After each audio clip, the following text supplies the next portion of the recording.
Hey everyone, what's up, Francisco, Raymmar? Welcome back. How we doing today? What's Doing going great. on?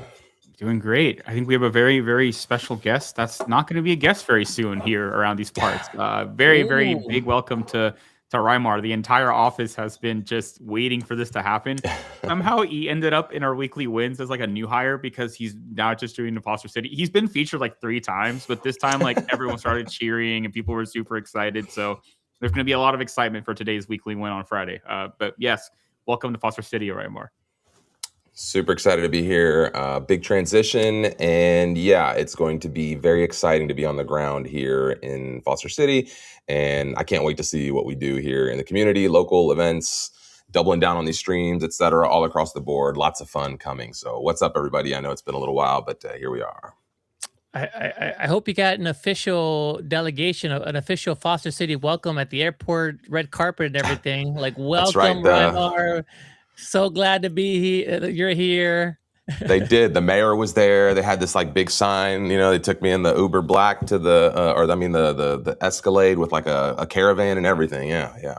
Convoy shutting down the highway. Raymmar is here, y'all. That's right. No, it was 3 a.m. and it was me just like dead ass. Oh, what's up, everyone? We're here. We're ready. Let's do the damn thing. Awesome, man. Great. With that, we've got some updates and we also have some really cool topics and some guests to cover today. But first, we just want to cover some of the things that's been going on this week at Replit. So first, let's kick off with some community updates. Francisco, tell us what's been going on here. Yeah, there's been a lot going on actually. So hello everybody. Thanks so much for tuning in. A little bit about community kind of going on just this past week. So number one thing is campus leaders. Our campus leaders program is up and going.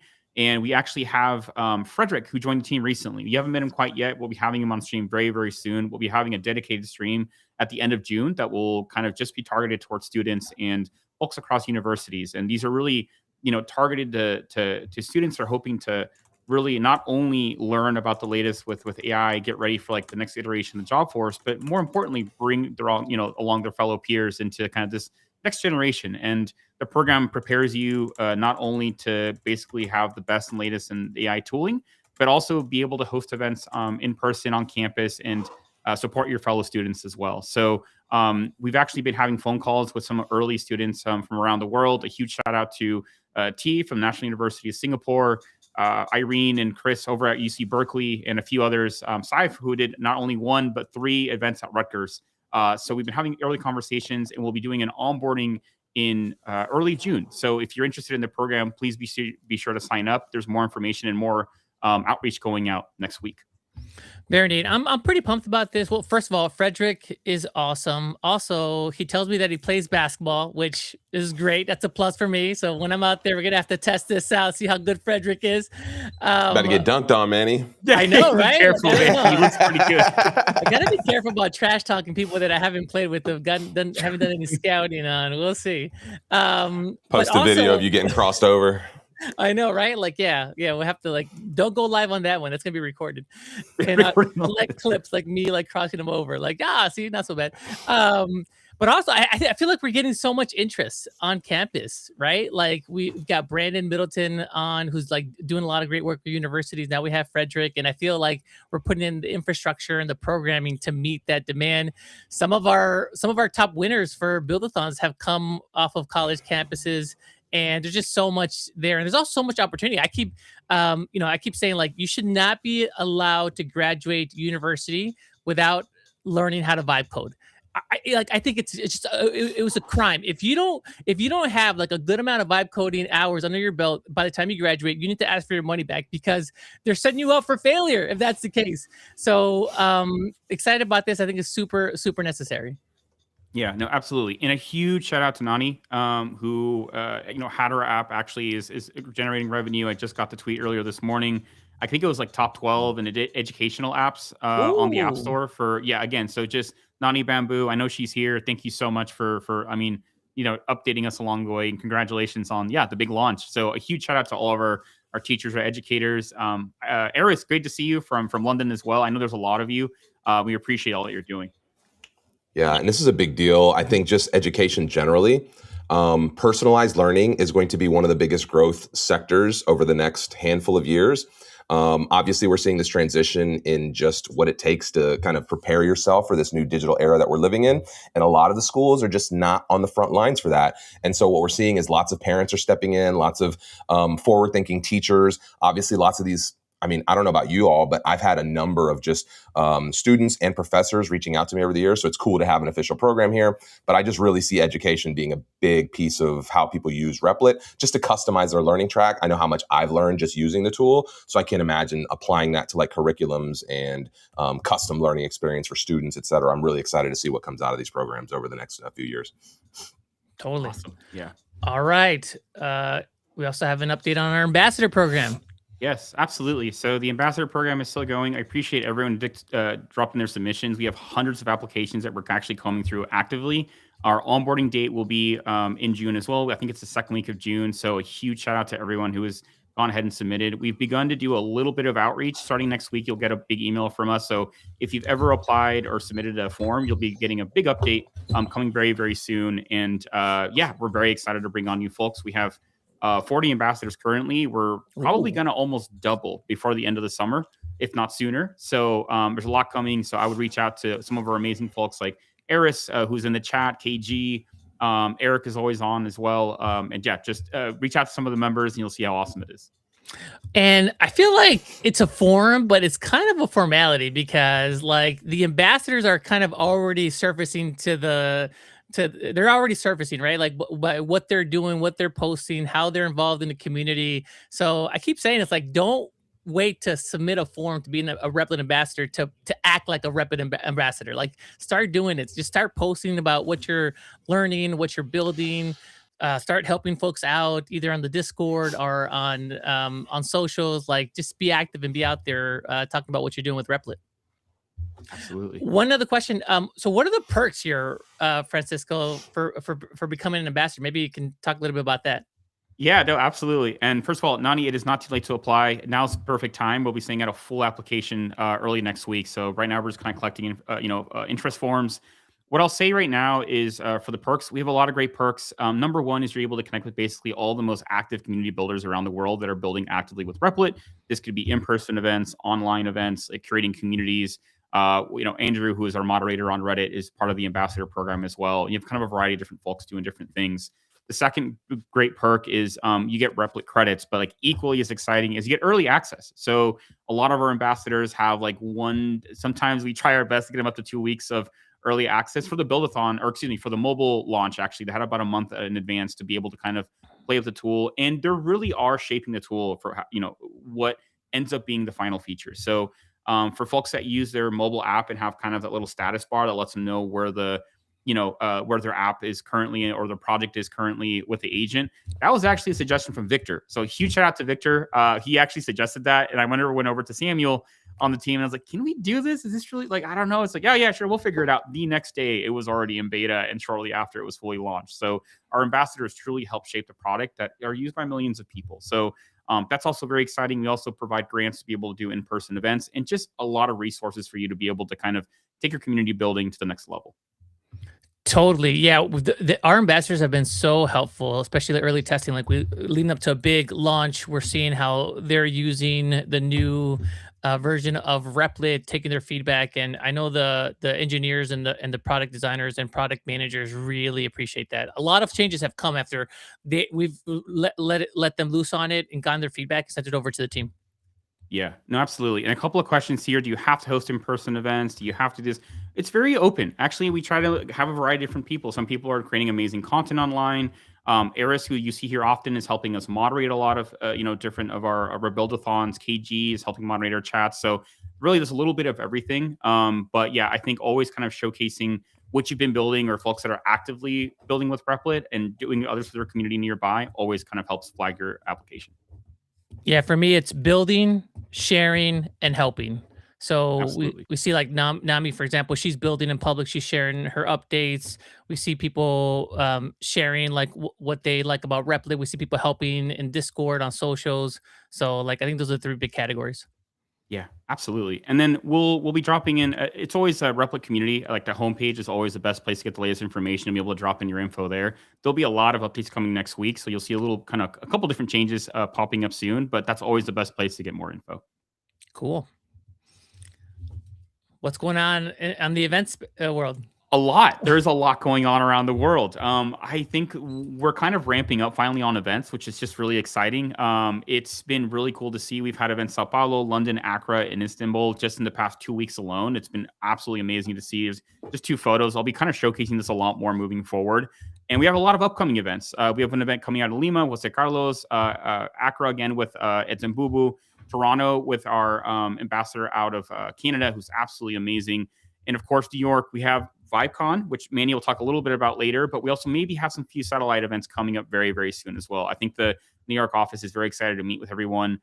So yeah, just a lot of events coming up soon. If you're hosting your own event, please be sure to tag us. Sometimes we miss some of the things that are going on and happening. Chi out of the National University of Singapore hosted an event and put it all together in 2 days. And we found out afterwards, but it's just absolutely amazing. So always be sure to let us know. And don't forget to post photos and videos after your event. There's a couple of times where you put on a great event and then we don't hear, like, we don't see anything afterwards. Like, that's like, you got to do that. So like, if you go through the trouble of getting people together, like, make sure you're capturing footage or photos and make sure you're sharing those. You're tagging me, Raymmar, and Replit and Francisco on those as well. And speaking of big, Francisco, you were going to say something? That's it. We're going to be having some special tickets for viewers of the stream for Vibecon. That's a little bit of a sneak peek there. So keep an eye out. Obviously, going out to our ambassadors first, and then we'll be reaching out a little bit more in our live stream for folks that are interested. Another perk of being an ambassador, you get first dibs on everything. Speaking of events. Oh my gosh, the Replit community in London. First of all, a huge, huge shout out to all of our members out of the UK. You claim that you're always out there. You claim there's a lot of you. There really is. We found out very quickly that there very much is. We had a couple different events that were going on across London because we had a very special visit from Amjad as well as the partnerships team. So thank you all so much for coming out. It was just absolutely incredible. Amjad had an amazing time and shared how it's just an amazing entrepreneurial energy. He got to meet with Ruth, got to meet with not Andrew, unfortunately, because he wasn't able to go, but his brother Kevin was there and a variety of other folks as well. So just thank you so much for everyone for going out. Steve as well for just helping organize this, and a huge shout out to Kim. Kim is organizing a lot of these things from our side along with Megan and Jeff. So huge shout out to the team, and we hope to be back very, very soon. UK represent, man. They always show up strong. Yes. We got to be careful over there. They're going to like take over the whole vibe. Yeah, it's true. But yeah, UK folks going to dominate. For next one, we'll invite Chris as well. I know he wished he was there. Very neat. Awesome. Thanks so much, Francisco. Some other updates that we want to run through this week. Big news that we launched a new version of Canvas. Canvas allows you to work on multiple different types of assets and artifacts, create different variations of designs that you're working on, and then push those to a real working application. People have been loving the Canvas. It's something new. It's something that you're gonna find. You're not gonna find any other vibe coding platform aside from Replit. And there's some new bells and whistles that we're gonna walk through. And we have Stanley that's going to be coming on the show a little bit later today to give us his view on all the cool stuff that has recently shipped with Canvas. Also, another big investor update. Visa recently announced an investment in Replit in a partnership with Replit. Just the idea of like just allowing Vibe coders to monetize their applications more easily. We already have Stripe as a key partner and a key connector that all of you are using, Revenue Cat, and now Visa. Again, it's continuing on this notion that we want you to build something, but we also want you to monetize it. And also, one thing to note that we have 1,000 Visa employees that are using Replit within Visa. So just they're seeing the value of using Replit within the organization. They're seeing the potential for monetization on these new vibe coding platforms. So super excited to see Visa make that investment in Replit. Well, another good recognition here from Redpoint. This is a big VC firm in the Bay Area. Announced Replit on their list of top infra companies in the AI space, and it's just nice to get this validation, listing Replit as one of the core players in terms of building out the new infrastructure for vibe coding. Good to be alongside companies like Stripe and Snowflake. Check out that report, really cool. Some good details in there around what's happening in the vibe coding space. Also, a reminder, we've got Vibecon coming up. June 17th through the 18th. That's in a couple of weeks now. We're announcing a bunch of new speakers, some really cool artists that are going to be there talking about what vibe coding means for creatives moving forward. And then we're also going to have folks from Replit speaking as well. Michele was just recently announced as a speaker. I think Amjad's going to be speaking there, and it's going to be a great vibe. So if you're in New York, definitely go sign up, grab yourself a ticket. I think it's gonna be a really good show. Yeah, we may actually have a couple other partner events happening right around Vibecon, like before and after. So keep an eye out for those as well. In case you can't make it those 2 dates, we're hoping to be there for the community right around that time as well. Very neat. Get your tickets there. Also, one other really cool announcement that we made this week is that now we're offering up to $150 in rebates when you link your Amex card to your Replit account. So I'll drop the link to this, but you essentially go to your Amex account and you just link that card to Replit, and you'll get $50 in credits per month, up to $150. Pretty easy to do. Nice way to get 150 bucks in rebates. So definitely take a moment to do that. Really nice perk. So cool to see it. I saw it pop up recently, and I was like, "Oh, there it is." It was like months in the making, so I'm glad it's out there. It's such a cool way to just go get, especially if you already have the Amex. And if not, maybe it's worth enrolling just to get the $150 worth of credits. And yeah. Yeah, and I've been surprised by how popular this has been. I've been at a couple of events where, like, I asked them like how they found out about Replit, and they're like, "Oh, there was an Amex promotion that I took advantage of, started like working with Replit, and now like I love Replit." So, yeah, like really nice to see this. And also, one other thing to note is that American Express is also an investor in Replit. We'll also have a partnership with them, and they're also using Replit within the company as well. So again, we're like more validation of in terms of like these companies using Replit, seeing the potential, and then wanting to do more with us. So really nice, and then also like an opportunity to get back to all of our users with these rebates. All right, stacked lineup today. We've got Stanley coming up to talk about Canvas. He's backstage. He's going to join us in just a moment. We also have Alex coming back. He was so good last week that we had to bring him back to talk about our new authentication feature with Clerk, which I'm really excited about. I think it's really cool. We're going to deep dive into some of the more nuanced concepts when it comes to authentication. And then we also have our builder spotlight, Apoorva, who is joining us. She is part of the Race to Revenue series that all of you have been a big fan of. So we're going to be talking to her about what she's building and her experience, and just kind of learn what she's up to, and how she's navigating building out her company. So with that, I think we'll bring Stanley onto the stage. And Francisco, I think you're going to drop off, and let's chat about what's going on with Canvas.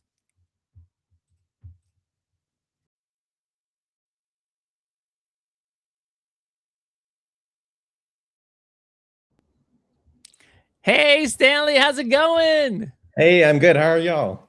Not too bad. What's going on? Welcome, Stanley. Welcome to the show. Introduce yourself. Tell us a little bit about you, and tell us what you're doing at Replit. Hey guys. So my name is Stanley. I'm a design engineer here at Replit. I've joined 9 months ago, and it's just been a really wild journey. So I worked on the Agent 3 launch. We worked on agents and automations, so creating the ability to create your own agent and create different automations. And then since then, I've been working on Canvas, and that's been a really wild journey. So a lot of really interesting new kind of features that we've built and new ways to interact with Replit. Cool. No, Canvas has been a big hit. I love Canvas. Like I can't use Replit now without diving into Canvas and playing with that infinite whiteboard. Maybe tell us a little bit about the most like surprising thing that you found as you've released Canvas out into the wild. Like what are you seeing people do, or what are some of the impressions that have stuck out for you? Yeah, I think one of the most interesting things is that we use Canvas to build Canvas. So I think sometimes when you walk by my like screen at work, you'll end up seeing this like cursed state where you see like an infinite Replit. And while I'm building Canvas, I'm like typing into the chat box inside the Replit prototype when I want to actually type into Replit and like make changes. So I think that has been one fun part of the journey. Another thing is we launched Canvas as part of Agent 4 back in March. But I think one of the things that people really like to do was to annotate. So we thought that people would be mostly focused in chat and wanting to interact through the chat interface. But we found a lot of people wanted to draw, wanted to add sticky notes, wanted to annotate, and wanted to give that context to the agent and interact and update their apps in like new and exciting ways. I think another use case that we've used internally is using Canvas kind of as like a project hub. So being able to, kind of custom create widgets that you want to use, and we actually will run a meeting inside Canvas, right? Oh. So yeah, in the Canvas project, we had this board where we asked agent to create like a little linear widget, and linear is what we use to track our tasks, right? And we have a little like stand-up widget, and we're kind of like running an entire meeting outside of Canvas as well. And of course, there's like the classic use cases of using Canvas to create new designs and iterate on your website or your apps, and also create marketing assets as well. That's very neat. I think so the key thing about Agent 4 is that now you're able to build multiple artifacts or multiple assets in one project. So if you have a website, now you can spin up a mobile app, and now they're connected, they're sharing the same context. So if you update something on your website, boom, immediately it can be updated on the mobile app. I guess I'm wondering, like, was Canvas like necessary for that experience? Because I can see it like now in hindsight, like, oh, I have multiple assets that I have to look at. Now I need this bird's eye view so I can look at them both at the same time. And so like, was that the thinking, like, oh, we're gonna launch multi artifacts, oh, we need a new way to visually present that? Or was that kind of separate in two things that just happened to work together in the end? Yeah, I think Canvas was very much necessary for all these other features. If you look at our Agent 4 launch, Canvas was kind of like the first feature that we introduced, and it kind of like sets the stage for how this interacts with all of the other features that we launched with Agent 4. I really like how Canvas kind of brings you this new immersive kind of like dynamic interface. So a lot of like Replit before or other vibe coding tools, you're kind of like, you have this rigid preview and you have this like rigid chat interface. But I love just like being able to press Canvas and watching everything like zoom out, and you have this entire infinite place where you can explore your ideas and you can draw anything. So your world is kind of your oyster there. So yeah, I think the ability to be able to work on multiple artifacts and see multiple things at the same time, I think that it is kind of like the power of Canvas. Well, and I think this is one of those things to point out where it's like chat is a very powerful UI because, obviously we all speak, but we all see and we all use our hands too, right? So if you think about like the senses, the 5 senses that we have, obviously we're not going to taste code, right? So like, but being able to manipulate, being able to talk, being able to see, being able to touch with your hands, like the Canvas kind of introduces these 2 other layers visually and kind of this manual manipulation on screen, which is like very powerful when you're dealing with a UI or something like that. Like if you're just trying to ask questions, that's fine. That's one thing. But like when you get into design, when you deal with the nuance, when you like want to pass additional context visually, even before Canvas was launched, I think we used to show you all the time how I would do some of this. We'd take screenshots, we'd go over to some other canvas, and then we'd do some of this. And so the ability to do this all natively inside of Replit and then be able to zoom in and out of like artifact 1, then artifact 2, just super amazing. Yeah. Exactly. Yeah. It almost feels like a new shared interface that like you have with the agent. It's like a new collaborative surface, and you're both iterating together. Very neat. As you two were talking, I was going through some of the templates that launched as well this week. I saw these are so neat. Look through this. Let me drop the link to this in the chat for all of you to check out as well. Let's see here. Let me drop that in here. And I grabbed one of these and I'm remixing them, but like you should look through these. These are really nice, really well done. Again, if you want to remix, just use this template and you can kick this off. So I've got this template here that is spinning up right now. So let me see if I can pull this up. And then we can just walk through folks through some of the demos here. Stanley, while he's doing that, can you talk a little bit about kind of how you guys are thinking about the canvas as like a first-class citizen? I know it's fairly new into Replit. I think people still like I talk to people sometimes and they're not real sure, like how to get the best out of it. So can you talk to us a little bit just, about how you're seeing this and kind of becoming more and more like a first-class experience inside of Replit, to ideate, to iterate, all those things? Yeah. So we launched Canvas in March, and since then we've kind of been sprinting on a lot of like various improvements. So part of the launch that we've done this week is kind of opening the curtain behind some of the features that we've been working on. So you'll see things like being able to generate media, your frames being interactive on the canvas. We actually didn't launch with sticky notes, and now we have sticky notes. So I think that was like a really popular feature internally as well. And also being able to we also improved our visual editor as well, which you can use outside of Canvas. I know that there's a lot of people who love just like going in and being able to directly change stuff on the canvas, but we also have a lot of really exciting things coming down the pipeline as well. So we never stop shipping here at Replit. And there are just like so many things that we're cooking up right now. And I can't wait to, continue to work on it and continue to evolve Canvas for y'all. Somebody mentioned if we can drop images in the canvas, like totally. That's one of the cool things about Canvas is that you could drop whatever you want, like a typical whiteboard, different notes. How do I put a sticky note on here, Stanley? It's under the draw tools. Okay, so I go to draw. Yeah. Oh, gotcha, a sticky note. Yeah. So I could drop this in there and say, this is cool. This is cool. Okay. And one of the things I love too is that the canvas is like the elements are live in there, right? So like when you're looking at the app, when you're looking at the different things, like it is an interactive canvas in every sense of it. And then being able to zoom in and out on the different pieces is like, And the drawing feature you're referring to is if I click onto something, so then I can draw different notes. So and the idea here as well is that it's super collaborative. So you can have a number of people in here making different notes, for example. So if I draw, let's see here, I can make a note like, and drop a comment here, like, make this smaller. Like people can come in here and drop all of their comments in like a pretty straightforward way.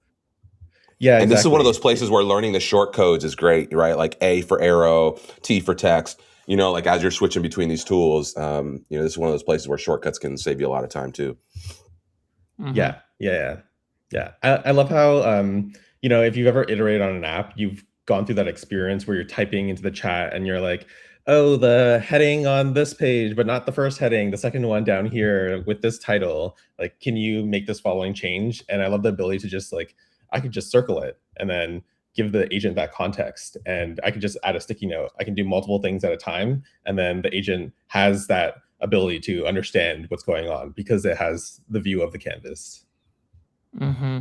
Very neat. The other cool thing is that you can generate a number of variations off of one example. So if I go here and try different layouts, I get different options, or I can just like ask it to do different things. But I can say like, surprise me, and agent will cook up something different inspired by this and then give me more options to look at and consider. Yeah. We've kind of, the team sat down and tried to come up with a bunch of different prompts to to kind of let people play with different ideas. So we have this like nice little interaction where if you select a frame, you see these kind of 4 little buttons off the side as well. So if you look at to the left of the frame, like or above, like the little blue button, it's again above the frame title. Is it right here? Cursor up a little bit more. It's like that. Yeah, we have that little. You just hovered over it. This. There. Oh, okay. Yeah. We have this like. We came up with this like fun little interaction that lets you iterate really quickly on new variations. So we have a bunch of different prompts here that we think we have found that work best, and we've like done a lot of iteration on kind of like our design AI process. Gotcha. And you have the prompts here, but you can also just drop in your prompt as well. Exactly. Yeah. If I want, like, for example, if somebody asked about images, so if I want to build something that's inspired by this image here and link it to one of these assets, what's the best way to do that? So you can select both of the elements together, or you can use the chat tool. Yeah, you can, and then select the other one using Shift. Shift, select that. Okay, cool. Yes. And then yeah, you can type into the chat box and say like incorporate this image into the frame. Gotcha. Give me 3 options. Got it. And then when I do that, it's in the same thread, right? So I'm gonna have to wait for the first one to finish, and then this is gonna start working. But I can also just go into another task and do that as well. So I can start cooking up different variations, like all like simultaneously. Yeah. So tasks, we haven't fully supported tasks with Canvas yet. I think that's another, like, we have a lot of requests to be able to do that. And there's a lot of like bigger thinking there on like, if you have, because when you create a task, we're kind of under the hood creating a brand new like project for you. There's a lot of like advanced things that we're doing, or we're creating a whole new copy of your project. So the team internally has been thinking a lot about like, do users want multiple canvases? When you create a new task, do I want a completely separate canvas, or do I have one global canvas? But if it's one global canvas, do I see, the design from my other tasks? So I think there's a lot of thinking there. But right now, Canvas is just a read-only experience when you're inside a task. So you'll mainly be working with designs in the main thread.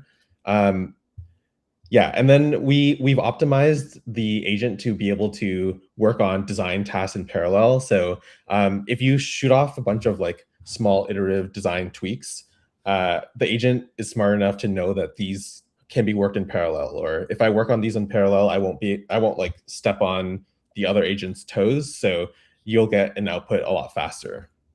Okay, that makes sense. Okay, cool. Yeah, some questions here from the chat. Where did I get the templates? I just dropped the link to our Canvas landing page. Let me share that again.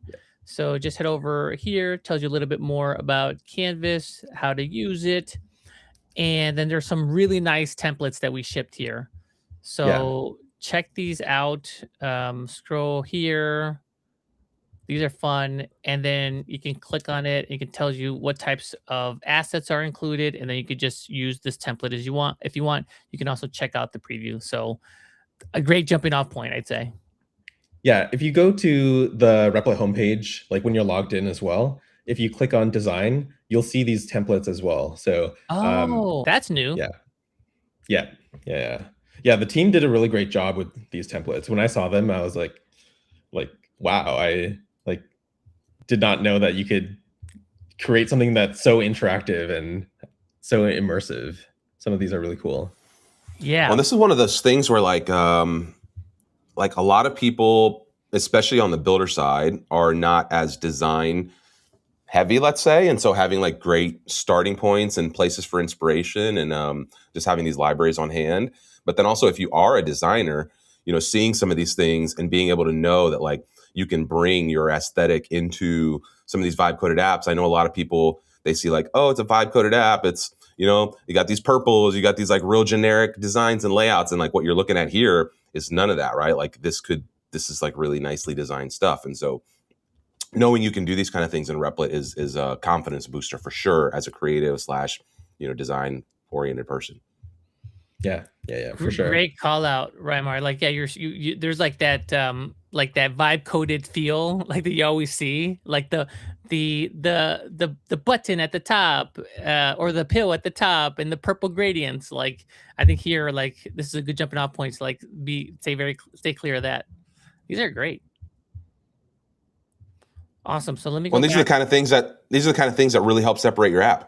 This is the kind of stuff where we talk a lot, especially during the build-a-thon. If you remember, Manny, like we were going through and saying like, oh, for the love of God, please put some images into here. Like don't just have these designs that are just like kind of wireframes. And so these are those things that like get you that initial impact, that real early like emotional connection from your potential user. Your design language can speak, volumes outside of just the text on the page, right? So if you're just trying to tell your story with text and you're just like a very bland experience, it's not going to suck me in as much as if I get to your page and like there's some kind of beautiful visuals, the thing draws me down the page, right? Like you should all maybe start thinking about some of the design principles and how to lead the eye and like how to just kind of lay out and compose some of these things, because it really does add exponential value to your designs and your experience for the user, especially as you're starting to like try to sell your products or charge people for your products. Like these are the types of refinements and things that really,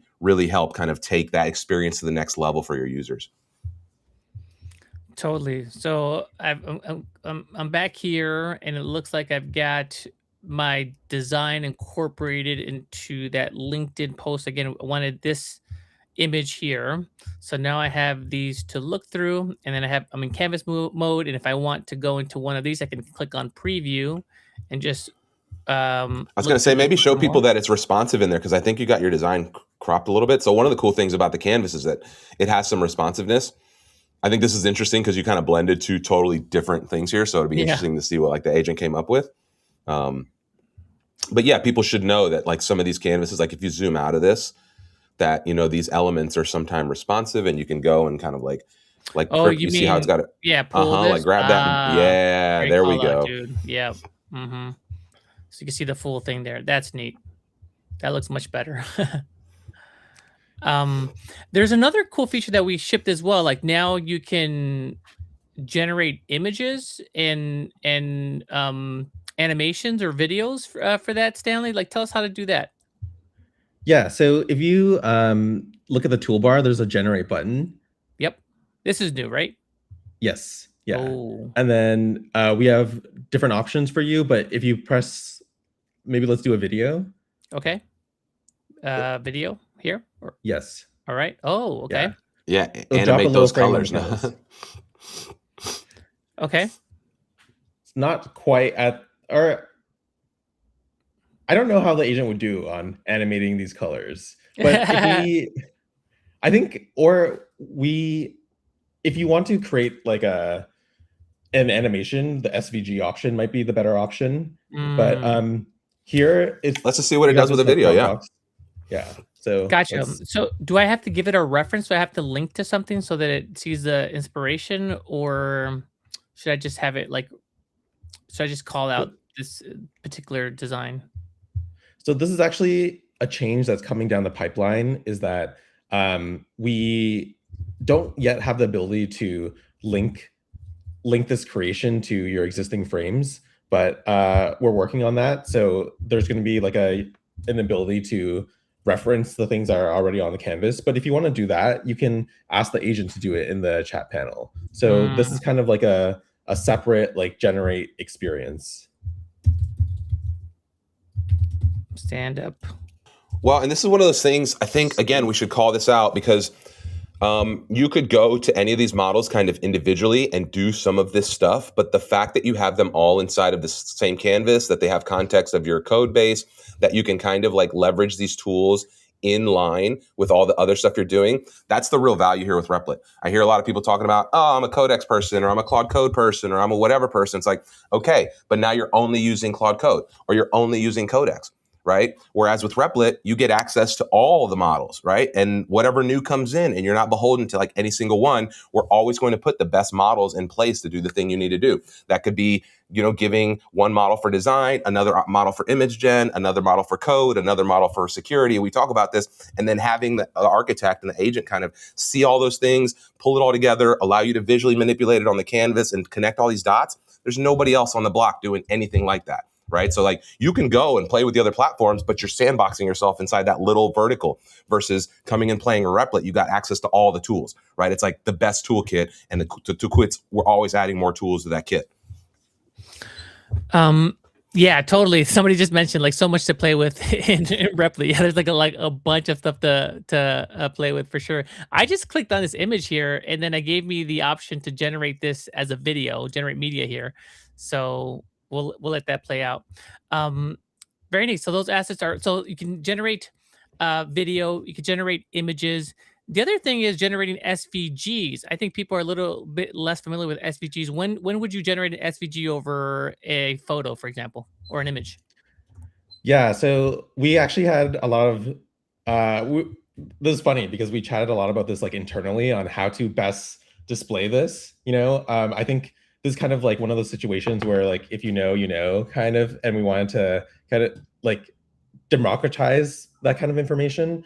But essentially an SVG is best for when you're creating something that something that's like more of like a graphic or like a logo, for example, or like that animated wave gradient color thing that you had on the canvas. Like I think that is something that would be better as an SVG. So an SVG under the hood is just like there's a bunch of math calculations and it's infinitely scalable. So if I zoom into an SVG at like 1,000 times scale, it will have perfect fidelity. Whereas an image is best for things that you would use a camera to take a picture of. So if I'm generating like a picture of a bird flying in the sky, like that would be more of that would be an image rather than an animated or a vector graphic.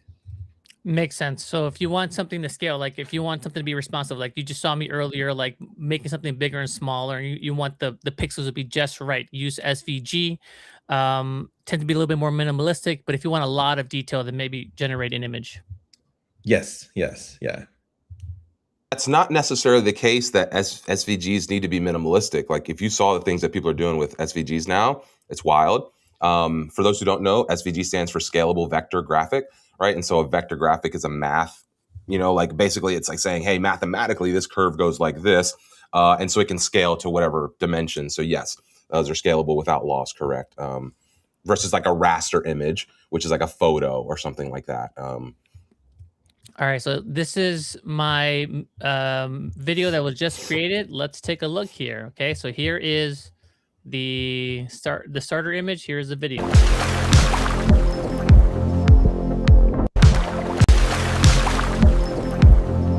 Hey, that's pretty cool, and that was fast. Yeah, I did not know that the video generation was this good. I was perfectly expecting.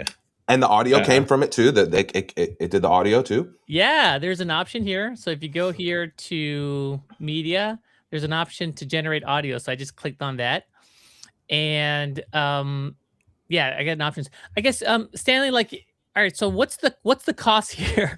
Like, is it like am I being billed for this generation? And so how is that getting passed through?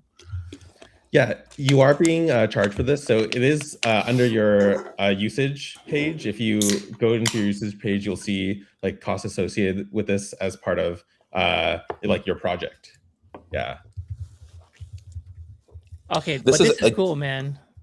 Oh yeah, again, being able to not just create the website, the web app, but also like assets and be able to iterate on those assets is something. And then to be able to animate those assets, I don't know. Again, this is just, we talk about it all the time. Like we're on the front edge of kind of the creative potential with these tools. And yeah, I think every day we just see stuff where it's like, oh, I guess we can do this now. It's like this wild. I mean, I remember a year ago, 2 years ago, working in web design tools. And I come from the freelance space, the agency space, doing this stuff.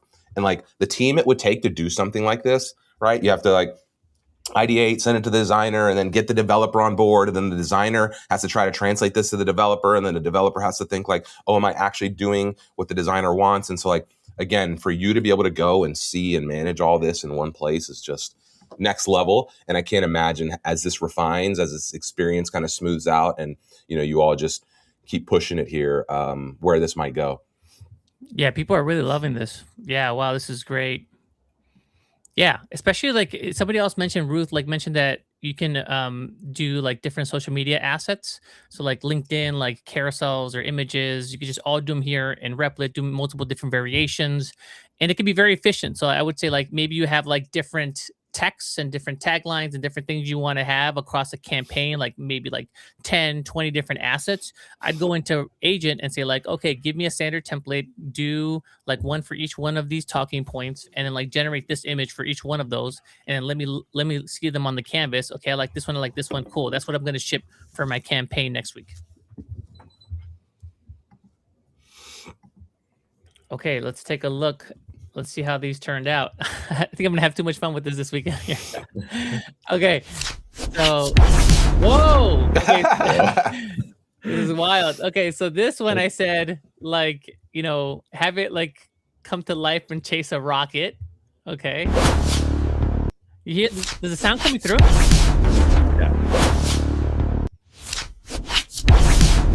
Yeah, I think I'm having my mind blown right now. You learn something new every day. It's what happens when you take it around. Like like there's so many cool things you can do here. Let's see this one here. Whoa! Oh man. Let's go. Well, so what would be cool is then these videos, by the way, you could ask the agent to put this, like a video like this in the background, and then scroll by frame and do weird things where like the scroll animation, or as things happen, the video like moves based on like the cursor position, or like all sorts of things that you can do. And I think this is one of those things, Manny, we talk all the time about, like the prompt matters, right? So getting creative with the prompt, exploring. So like when you build these kind of probabilistic tools, right? We talk about the deterministic versus probabilistic all the time. So like you're tinkering with this stuff and you can experiment, and like you don't know what you can get until you try and explore and put the prompt in and kind of push the limits. And you may not always get exactly what you want, but you might get really close to something that you didn't even know was possible. And then you can be like, oh, where can I push this? And as you push on those boundaries is where you really get into creative experiences. And again, that design, that fun, those are the things that like will suck your users in, right? Those are the hooks. Totally. So like, yeah, I spend a lot of time exploring, creating things. And I think the last thing we want to close on here is just, so I guess every design, a lot of variations, or generated images, you're seeing what works, but then you settle on something and then you want to turn this into a full-fledged application. And that's pretty easy to do as well. So I would just click into one of these design assets, and then would I just say like, make this my main app, or is there another way to do this? Yeah, you can do that. Or there's also, if you look at the toolbar, the title toolbar of the frame, there's a kind of like a, next to the play button, to the left of the play button, there's like a little paper airplane button. And this is the build button. Yeah. So gotcha.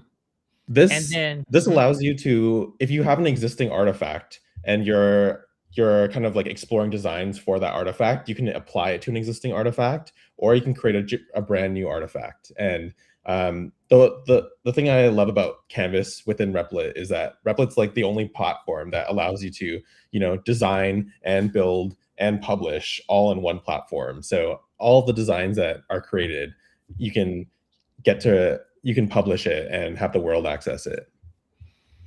Yeah, I think Replit's going to be like, where you're going to do everything. So now also like you can start in chat mode in Replit. So you can talk about your idea, what you want to do. Then you can jump into the canvas and design everything, like have like 50 different variations. Then you whittle it down to 3 pages that you like. And then once that's done, you build as we just saw it.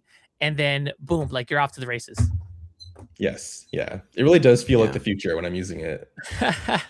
It's one of my favorite things to do. I did it the other day with the Buildathon sidebar. Like I grabbed a section of the sidebar and I said, hey, give me a couple options for how this, I think it was the Replicash wallet actually that we were redesigning and I didn't really like how it was looked. I grabbed that element with the element selector and I told the agent, hey, can you give me 2 or 3 variations of this, just this element? And next thing you know on the canvas, I have 2 or 3 options to look at. And I'm like, oh, I actually really like a piece of option A and a piece of option B. Can we blend those and bring those into the app? And then boom, it was there.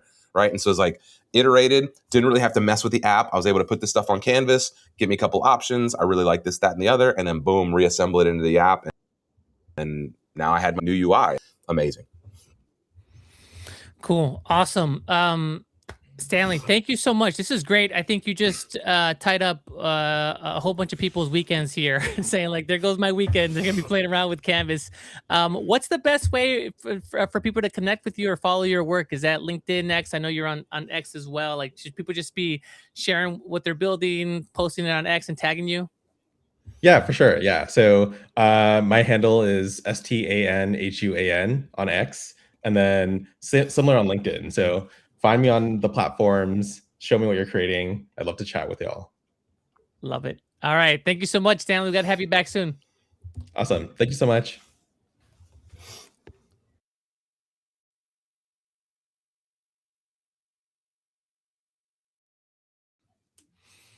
Whoops. 1 second. Let me get our next guest here. Give me a moment. Let's see. Bam. There he is. Yeah. Hey, Alex. Hello, hello. You hear me well? How are you, sir? I'm doing great. Good to see you. Awesome session on Canvas. So Isn't cool. it so cool? Man, we were just like playing around with it. Sorry we went a little bit over. We just found some like nice like bells and whistles that we had to play with. No, it's just so cool that, like in Replit right now, you have like the chat on the left, and we got so used to that. The moment you take that away and suddenly you like have this like blank slate interface that you can work with, it just unlocks all these new possibilities to be creative. So I think of Canvas as like one of the cutting edge areas of Replit. And Stanley's an expert, so you all are really lucky you got to get that. Yeah, totally. I joked at the top of the show that you were so good last week talking about security that we had to bring you back today to talk about Clerk authentication. Yeah, I also got Francisco get me a updated setup, and maybe something we can do more for guests in the future. Yeah, looks good, man. So Alex, I mean, for folks that weren't here last week, tell us a little bit about yourself, and then maybe frame this up: authentication, the new Clerk authentication that we have. Like, what's cool about that? Absolutely. I'm Alex. I'm a product manager here at Replit. I work on a lot of the sort of platform behind the scenes. So everything that you might care about after you hit initial publish, once you have your initial users, not just what it takes to build the app for the first time, but what it takes to really kind of maintain it and make sure it's something that stands up to the test of time, and the whole world out there, and all of the expectations that come with having a fully production ready app. Very neat. And as you're doing that, or as you're doing that intro, I am pulling up an example that we can go through. And then when we're talking about authentication, I think this is really neat. This is where you start getting closer to having a production grade, user ready type of application. So most people, I'd say, would start their journey putting together some designs, prototyping, but then you want to share your application with the world. You're going to publish it, and you also need to learn how to manage users. And historically, that's been really, really tough to do. Like if you wanted to do it on your own and manage that authentication, like the users and everything, that was a mess. Like you have to think about like how to validate emails and how to ban folks and how to control access to different parts of your application. But then if you wanted to go outside and set up the integration yourself, also pretty messy. You have to go elsewhere, set up an account, then do all the integration yourself. Now with this new Clerk authentication feature, we're making that super easy. Anything else you would add there, Alex?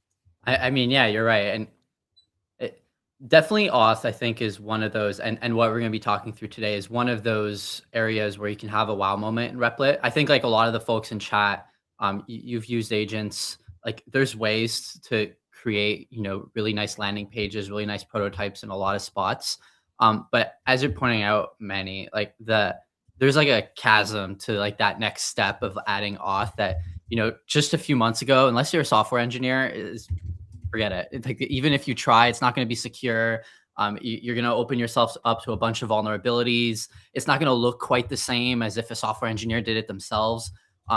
So we spent a ton of time really like polishing this internally, and I love where we're at. So this is definitely one of the areas where you say, hey, just add user authentication. You're going to see agent do all these different things and come up with something really polished without really needing to prompt more than once. So yeah, let's talk through all this. But I'm excited to show what we got. Perfect. So where did I have that? Well, and auth is just like, I mean, auth is something you should probably be thinking about at the beginning of the project, right? Because all the dependencies, if you have like, especially if you want your users to do things in your app, all those things should be attached to like their user account. And so if you start building all that back end stuff without the auth first, then you'll have to like try to reconnect and wire that up later. And that can be very difficult as you try to then manage permissions and stuff. So thinking about auth as like the first class citizen at the beginning of your project and thinking about how does this post or recipes or whatever it is that your app is doing relate back to the user. That's a critical part of, we talk about like the planning process and the information architecture of the things you build. And so again, knowing where the auth layer lives and how the users are related to everything else that you're doing in the app is very important. And again, having the agent be able to do this with a platform like Clerk, it's way better than rolling your own auth. I saw something here. I saw a pinned comment earlier that said something like, I've been doing my own auth through Replit for a while because I love custom login experiences. You probably don't want to do that unless you really know what you're doing. Because like Alex said, you can introduce a lot of vulnerabilities or complexities that, like even just a password reset. Now you have to set up a whole email client to handle that. Whereas like, the integration could handle those types of things. So I think it's a great tip, Raymmar, about thinking about auth from the very beginning, because I keep thinking back to the conversation that we had with Luis, our head of security at Replit, about like, his advice was like, think about user management from the very beginning of your application and just like be very like mindful of like the different roles and what they're going to have access to, and like think about that early. And I feel like authentication is like a part of that. That's how you're going to keep track of these folks and what they can do. It's how you limit access, right? And you talk about like even permissions, right? You might have different roles. And so auth is how you give those different roles, because maybe you want an admin and you want a moderator and you want a user. Maybe you want a read-only view, or you want someone who can actually publish. And like the only way to control those is with auth.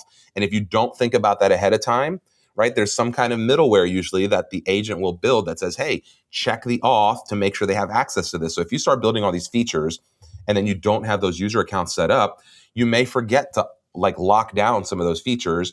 So next thing you know, your users are running around your app and they're able to do stuff that they shouldn't be able to do, And so that's all, part of thinking through an application front to back, especially as you charge people for stuff and want to gate or limit features. Yep, absolutely. Yeah, go ahead, Alex. Yeah, and I think like for some of the existing Replit users who are in chat here, Clerk is definitely something in any new project you can just go in and add, say, I want to add authentication.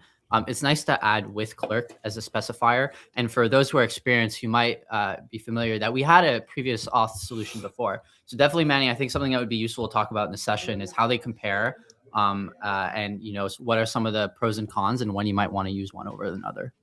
Yes, totally. Let me bring that up. I think we have some good documentation on that, because somebody mentioned like they've been rolling their own auth because they want to customize the experience. That's no longer the case now. You can, with Clerk, you can have that custom experience here, for example.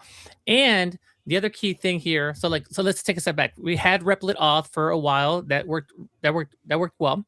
Some things that some questions or features that people wanted. They wanted to stylize their own login, and they also wanted to allow folks to use other social accounts like Google, Apple, and log in with those options as well, just like you would log into other like applications.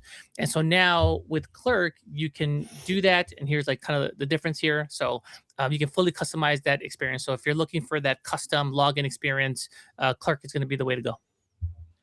Yeah, exactly. And I think like the one here that's like really easy to miss, but say you hit like sign in with Google, what you're going to want is it to say like my app is requesting you to sign into Google, not Replit is requesting you to sign into Google. Once you have payments, you have all these customers, you want this to be like your own experience and not necessarily have like the Replit logo show up there. Look, if you want to put it, that's fine, but most customers don't. And this is something that Clerk makes really, really easy. And later, once we have a first build out, I can actually show you in the product where you can now go in the Replit UI to configure what's called your own OAuth provider and hook that into say login with Google. Yeah, and this is maybe to harp a little bit more on the like Replit Auth versus the Clerk Auth, because the Replit Auth is really powerful, but it has its own use cases. And for a while, lots of folks were like, a little worried about, hey, if I'm charging you and building a business, and then essentially you have to create a Replit account to kind of experience that. That's kind of like it's not super seamless for the end user. But there are a lot of instances where the login with Replit is a great tool, especially if you're building like for the community, if you're an ambassador and building a meetup hub, or if you're trying to like do things that, again, are for folks that are in the Replit space. That becomes a really cool thing, because then you almost have like a single sign-on where the Replit becomes the auth into those apps. But if you're building something production grade where you want to own the brand, you want to own the whole experience front to back, you want to kind of create some separation between when users sign up, whether they're coming from us or whether it's like, or I'm sorry, for your product versus like, somewhere in the Replit space. Those are kind of, the pieces that you need to think about. And then obviously there's all sorts of other solutions you could use, which again, now we're recommending against, but there's like Passport.js, and there's all sorts of other auth options that you could play with, but they become a lot more technical to try to implement. And again, why not just stick with the Clerk? So maybe we can talk a little bit about what makes Clerk so powerful, or some of those like baked in. I mean, obviously the social logins and some of those things are great. Mm-hmm. But what other value do we get with Clerk as people are thinking about like, I mean, the password reset, the kind of, managing your own, like I think you can manage your profile a little bit. So Clerk kind of gives you a little bit of some of those profile controls. So maybe we can just chat a little bit about, those extra values that Clerk brings to the table. Yeah, we absolutely can. Manny, how's the kind of the build of adding Clerk coming along? Let me take a look here. That's still cooking, but I have one that I did yesterday. So maybe let's walk through that authentication tab for folks. Okay, so this is one of the templates that just rolled out with Canvas, and I just same prompt. It's just like add authentication, please. And now you're not sharing your screen, Manny. Oh, thank you very much. Okay, here we are. Okay, so we've got this template, and then I added authentication, again, specifying with Clerk. I think that's best practice right now, right, Alex, to say like add auth with Clerk. Yep. And so now someone comes here, they click on this, and now they have this nice customized login. I'll hit... Can you pause for just 1 second here before you log in? Mm-hmm. Yeah, I just wanted to point out that last used. That last use thing is like such a big deal, right? Like it's such a small little thing, but it's like a lot of times users don't remember, hey, did I create a password for this? What did I log in with? So just that baked out of the box where it's like, hey, this is the last time you logged in, you use this one. That's just such a small feature that's so powerful for users. Yeah, and you used to not be able to change this page at all. What Replit gave you was what you got, and that was what was going into your app. Here, say, it's already customized, but say you don't like it, or you feel some of the alignment's weird, how, Continue with Google has the full row, but Apple and GitHub doesn't, just, picking on something. Well, you can just go into Agent and basically ask anything. You can pop this auth screen into Canvas and ask it to, hey, design 3 alternatives, different ways I can approach this that would fit with my brand, and, kind of combining the 2 sessions together for a moment. Well, you are going to get a bunch of different kind of auth screen examples to work on and explore, and then you can have build one of those. So you have like a ton of flexibility in what goes here. And a mistake I see a lot of users do is they add auth with Clerk and they see the new auth page and like, oh, this is great. Like, you should take time to like iterate on the design here, because this is the core flow that every single user that is logging into your app is going to see. Question, Alex, is that same principle true for the like a little profile portal that they give us that you can also edit that experience too? So it's not just the login. Is like all the Clerk pieces editable, or is it just that login screen that the agent can kind of iterate on design wise? Yeah, so this login screen is, and then when you hit, say, like the actual providers that are included, so this might be a good spot to go into the auth pane, just for a moment at the top there.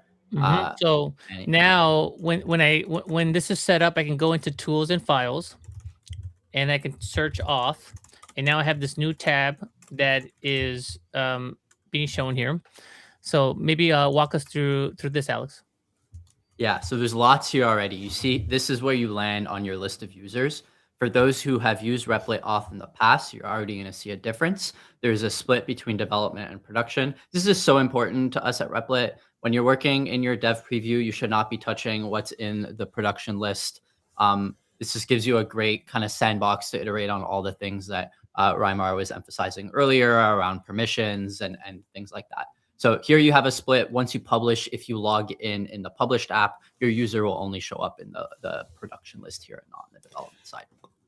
One question for you, Alex. Does this still then have, like, if I go into my database, because before I could go into the database and see users as well, is this just an extra UI on that, or is this a separate place? Like, can I no longer like go into my database when I'm using Clerk Auth and see those users there as well?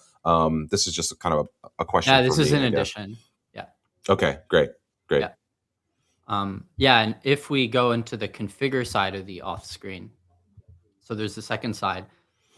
This is where you will see a lot of new features as well. So this is where, Raymmar, you're emphasizing, what else is configurable with Clerk outside of just the login page? Well, this is where kind of things get really neat. I thought this was really cool. So just being able to toggle these on, right? You guys have no idea. Like, crazy. Folks, if you've ever tried to do social login, you got to go to each of these apps. You got to go create a developer account. You got to go get the API key. You got to create the OAuth credentials. You got to come back and plug those into your backend. And you have to do that for each of these. So Apple, Google, X, whatever other one you want to do, you would have to go through this process, and then you have to manage those each with each of those companies. So that, again, the fact that you can just go in here and toggle these on with one switch, if you've not done this, you're coming into this and you're like, okay, this is easy, but like we had to walk uphill both ways to do Google Auth, like in the past. So this is just, I keep pointing out these things over the streams where it's like, this shouldn't be this easy, y'all. Like, you guys are really getting like a head start on some of the complexity here. Yeah. And under production there is, I think, one of the other, you see how there's a little pencil there? You can click that. This is a really important thing here where, this is when you hit login in Google, you want to say, Manny's business is asking you to log in with Google. Here is where you would hit custom credentials. And this is, of course, a little bit more complex, right? You need to go into Google. You need to create your OAuth app. You need to pass around a couple different IDs here. But once you set this up, you're no longer going to see any evidence of it saying Clerk or Replit is asking for your information. So this is a really and this is, I think, this is what I think this is essentially what I was talking about before, where it's like, even this here, giving you some prompts to put in those secrets, so you still can go and set those things up, but you can use it in two ways, right? So you could just use the simple manage one out of the box, or you could go and implement the full credential setup, like I just said, going to each platform and getting those OAuth client IDs and secrets to really manage those independently. So again, having both of these options, being able to like run out of the gate and do this really quick and get going, and then later on, go and take the full rundown. How does that work, Alex? Actually, as I think about that, is there something like, let's say I start with using the Replit managed credentials, and then my app starts getting some traction, and I finally want to go in and do this. Is that something that's going to mess up my existing users? Will that work seamlessly with existing login, or is that a failure point that I need to think about early? Yeah, that's a good question. On Clerk side, like the behind the scenes will all get resolved automatically, but I would expect, say you have logged in users right now, or next time you come in, there might be like a little bit of extra friction, but it's nothing I would like worry about to the point that you're suggesting of like, oh, I need to plan for this up front. Yeah, probably they might need to like log in again, or maybe the logged in with or something like that might not show up because maybe it's not talking to a different place. But okay, so on the back end, it would still recognize them as the same user. Yeah, you're never gonna have like an issue like duplicate users or something like that. That would be like a major failure. Can we talk about cost? What's this costing for folks? Clerk right now does not cost customers. So how about that? The price is right, folks. It is free. How long are we gonna be able to do that? Hang on. I think this also has to do with user size, right? So Clerk is free up to a certain number of users in your app, right? And there is a threshold where you may hit payments, or am I wrong about that? We could verify, but to my knowledge, like that is one of the things that we're trying to avoid from doing. So put me on that. But okay, a lot of other products, they say, oh, you know, auth is free up to X people, right? Like that's kind of not what we're trying to kind of encourage. Yeah. If I'm wrong here on the show, I apologize. It will happen sometimes. So I thought I saw that too. I will confirm. Yeah. I'll put it in the recap, but I'm pretty sure it's like right now free to use, unlimited users, that's amazing. Not only like super functional, but like we're also making it free for folks. That's pretty awesome. Yeah, there you go. We have some people chiming in the chat. So okay, cool from the team. And I guess another question here. Ruth asking, so should we be migrating all of our existing projects that use Replit Auth to Clerk? Yes. This is a really important question. If I had to give one piece of advice right now, if you go into Agent, you ask, move my app to Clerk, Agent will refuse. Under the hood, as you can imagine, the migration from one auth scheme to another is a pretty big migration. Everything you've built, it's not just the first time login page that needs to be changed, but it's, a big part of auth is like you get a cookie that is checked every time you reload the page or anytime you're making any request that goes and checks that the user who's making that action has permission to do so. So every part of your app is going to be kind of hooked into auth in some way, shape, or form. Moving to Clerk Auth effectively requires changing all parts of your app and moving users over. All that to say, it's a big migration. We do need to support it for current customers. So you can go in and say, hey, I want to move to Clerk Auth, and it will go and kick off a job and do all those things for you. But because of how sort of like high touch it is, it's not something we've quite rolled out yet. So the only way to use Clerk is on new projects. Oh, great call out. Okay. Well, and this is something, again, we talk about upskilling and people understanding. So maybe you need to, and we probably won't dive into this now, but you should know a little bit about what a session is for a user. And, like the auth middleware, we talked about that. And so that's checking to make sure, hey, Alex logged in. Alex has active credentials on this site. He has a valid token to be able to update or publish or delete something in this app. And that, again, that's critical to your app functionality if you want it to be interactive. If it's just a static web page, none of this matters, right? Just understanding those things will help you understand like, oh, there's some complexity here, that it's not just, let me switch this login page. There's like, this thing is baked into every piece of the application. Yeah, and I think this is a good time to talk about one of those a little bit advanced, but like things that will come up a lot with Clerk things. And this goes back to sort of this token concept that Raymmar is talking about.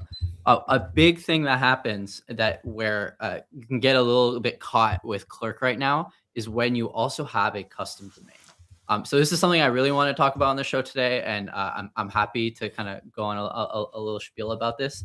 But let's say you have a Clerk already, and you're currently using the default Replit domain, and then you add a custom domain. Either you buy one through Replit or you connect it on your own through the domains pane.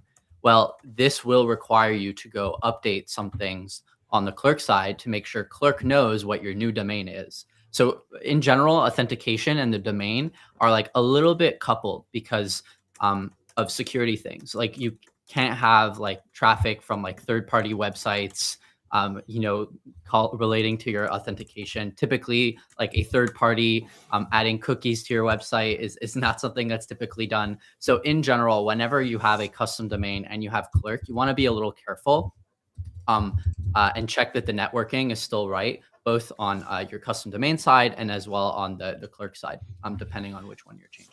And are those cores issues, or is that like what would people look out for as they're thinking about that, or what error might they run into for that kind of thing? Yeah, so let's say, for example, you already have a custom domain, you add Clerk. You're going to want to go into the DNS for your custom domain and add a record. So Clerk is able to issue a cookie. Is that just an A record or something like that? Yeah. Hey, Alex, one question. what about sharing auth across artifacts? Like, let's say I have a browser extension, or let's say I have a mobile app in the project. Is Clerk the solution to manage auth across those, or do I need something else? No, yeah, that'll just work. That's awesome. Great. Pretty so cool. good. It's like one of those good questions like, oh yeah, how do you make this work? Oh yeah, that just works. Don't worry. We got this. Casey here. Did Replit create Clerk? No, Clerk is its own. It's probably the best in grade authentication service that you can get out there. And what we're doing is just we're bringing that top, like best in class authentication service, and we're bringing it into Replit and making it one prompt away for all of your projects, which is insane. And we're giving it to you away for free. That's crazy. That's insane. So no, we did not create Clerk, but we're just using it because it's the best in class, and you are gonna love it. Yeah, a lot of what we think behind the scenes is like, what do developers have access to that they trust for system at scale, and then how can we bring that to folks who historically have not had the capability to integrate with those systems? We're not gonna give you like a not as good version. You're gonna get the best. That is a fire quote right there. I'm gonna grab that. We're gonna share that. That's amazing. I love that. Great. Alex, anything else to call out before we move on to our next guest? Anything else? Yeah, one last thing. It relates to Replit Auth. We talked a lot about Clerk and how it's great. But I think it's a good place to end. There's a lot of folks still on Replit Auth. They might be doing migrations in the future. Who might want to stay on Replit Auth? And Raymmar flagged something that's really useful earlier, the community case. But one way in which Replit Auth is different is it does like log you in with Replit. So if you already have a Replit account, or all your users already have Replit accounts, this is probably, a good place to stay. In addition to the use case that Raymmar called out, another time this comes up a lot is for private apps within a business where everyone else who's logging in is also a Replit viewer or a user. Where, say, for example, you want access to the app that you publish to go through your company's Okta. Well, that's supported through Replit Auth because signing in with Replit, you can configure that to use your company SSO. So this is like, I'd say like one of the other really common paths where you're going to want to stick with Replit Auth is if you're a business, your app's private, it's for some internal productivity use case, and you want to make sure everyone who's signing in is currently in your identity provider. That'll just work out of the box. If you move to Clerk, it's going to be a little bit more complex. It's a little bit more meant for like the public apps. Yeah, and I think that's a good call out. You will see us continue to use Replit Auth in like all of our community apps because it allows us to, again, associate users across different applications based on your like Replit ID. And it's like a single sign-on across all the stack that we're building. And then again, in internal tools, I think that's a really good call out, Alex, is like enterprises and folks who are building internal tooling that want to just kind of make that easy. So yeah, I think just understanding like what's the use case for your application. We talk about this a lot, like planning a little ahead of time with, what's the auth need to do and what's the best solution for that.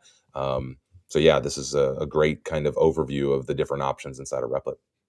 Amazing. Thank you so much, Alex. Thank you to you and the team. This is great. Our builders are going to love this. My last question is, what are we going to cover next week when you come back on the show? Because we've got you 2 weeks in a row. I think we got to make it 3. So great. You're already a community favorite here. So I don't know what other products you're managing here at Replit, but we have to bring you back next week. Yeah, we have some cool stuff launching soon, so I'm sure there'll be plenty. Hey, here we go. Let's get ready. Stay tuned. All right, Alex. Thank you so much. We'll catch you in the next one. Take care, everyone. Thank you.